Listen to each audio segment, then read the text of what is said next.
13 വർഷം ഗൾഫ് നാടുകളിൽ ജോലി ചെയ്തിട്ടുള്ള രാധാകൃഷ്ണൻ നാട്ടിൽ മടങ്ങിയെത്തിയപ്പോൾ പിന്നീടൊന്നും ആലോചിച്ചില്ല.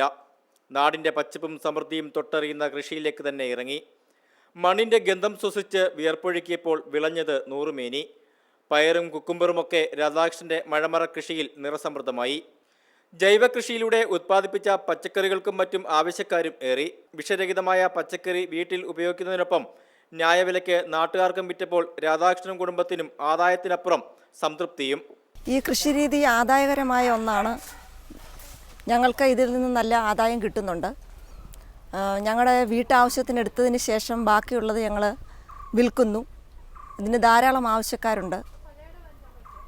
ധാരാളം ആൾക്കാർ വീട്ടിൽ വന്ന് വാങ്ങുന്നു. കീടനാശിനി പ്രയോഗം നടത്താത്ത കൃഷിരീതി ആയതുകൊണ്ട് ഇതിന് ഡിമാൻഡ് കൂടുതലാണ്. ഒരേക്കർ 15 സെന്റ് വരുന്ന പുരയിടത്തിൽ ഇല്ലാത്ത കൃഷികളില്ല എന്നതാണ് ഏറെ ശ്രദ്ധേയം.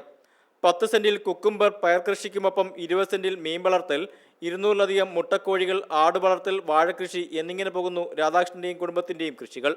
മഴമറ കൃഷി ഉൾപ്പെടെയുള്ള ജൈവ കൃഷികൾക്ക് അടൂർ നഗരസഭയും കൃഷിഭവനും പൂർണ്ണ പിന്തുണ രാധാകൃഷ്ണൻ നൽകുന്നുണ്ട്.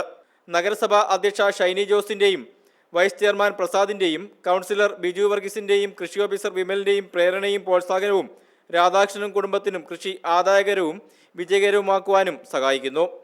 പങ്കജാക്ഷൻ, അമൃത ന്യൂസ്, പത്തനംതിട്ട.